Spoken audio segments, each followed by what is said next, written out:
Bonjour, alors cette semaine dans Atelier du Jardin, je vais vous montrer comment fabriquer soi-même un baume aux plantes médicinales. Alors avec l'arrivée du printemps, on voit beaucoup de fleurs éclore et ça peut nous donner envie d'apprendre leur utilité, de les cueillir. Donc j'ai choisi aujourd'hui de faire un baume à partir de plantes que l'on peut trouver à cette saison, les pâquerettes.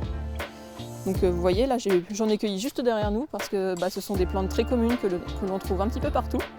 Donc ça facilitera la confection de notre baume. Alors pour la confection de notre baume, on a besoin de plusieurs ingrédients. Tout d'abord de l'huile de plante que j'ai donc fait macérer et préparer il y a environ un mois. Je vais vous montrer un petit peu après comment on le fabrique. Donc ici c'est du souci que j'ai mis dans mon huile. Donc c'est une plante qu'on trouvera un peu plus tard dans l'été, mais elle a les mêmes propriétés que la pâquerette. Avec ceci, on aura besoin de cire d'abeille. Donc je l'ai là en copeaux, si vous voulez vous rendre compte. Elle est souvent disponible sous forme de pastilles en magasin bio par exemple. Mais moi pour la recette, je l'ai déjà fait fondre. Donc c'est nécessaire de la faire fondre au bain-marie pour ne pas perdre ses propriétés. Et avec ceci, un peu d'huile de lavande vraie, d'huile essentielle de lavande vraie, ce qui permettra d'augmenter l'efficacité du baume. Alors pour commencer, je vais donc vous montrer comment faire l'huile de fleur. Pour cela, on a besoin donc d'un bocal, d'huile d'olive, ou bien si on la destine à des usages cosmétiques, peut-être que ce sera mieux d'utiliser de l'huile de pépin de raisin, ou bien de l'huile d'amande douce. Donc on met nos fleurs dans le bocal.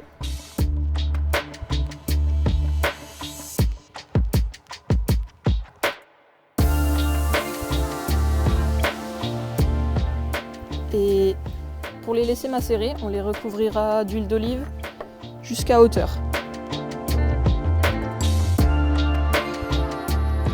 Donc c'est mieux d'utiliser de l'huile biologique, bien sûr.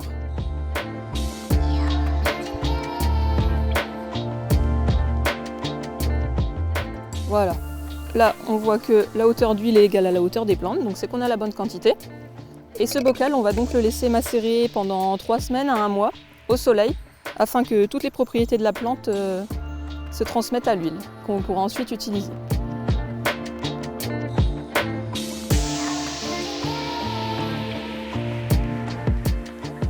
Donc, on a ici notre huile et notre cire d'abeille qui ont donc été mélangées et fondues au bain-marie à petite température. Ça, c'est très important pour ne pas perdre les propriétés des plantes.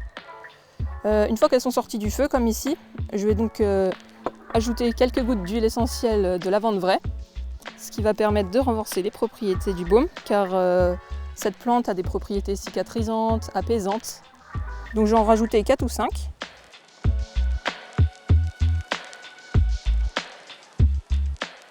Voilà.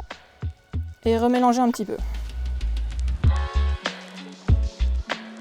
Ces étapes-là doivent être réalisées assez rapidement parce que le baume, vu qu'il contient de la cire d'abeille, va bientôt solidifier. Donc une fois qu'on a notre préparation, on va pouvoir la verser dans un bec doseur pour avoir plus facile de les mettre dans nos petits pots. Donc je verse dans les petits pots.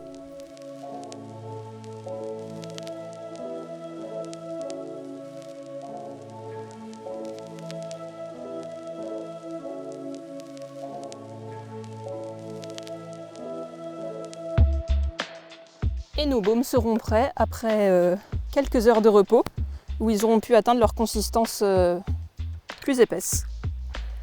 Donc ces baumes-là, on va pouvoir les utiliser dans tous les petits bobos du quotidien, donc les ecchymoses, les coupures, les cicatrices.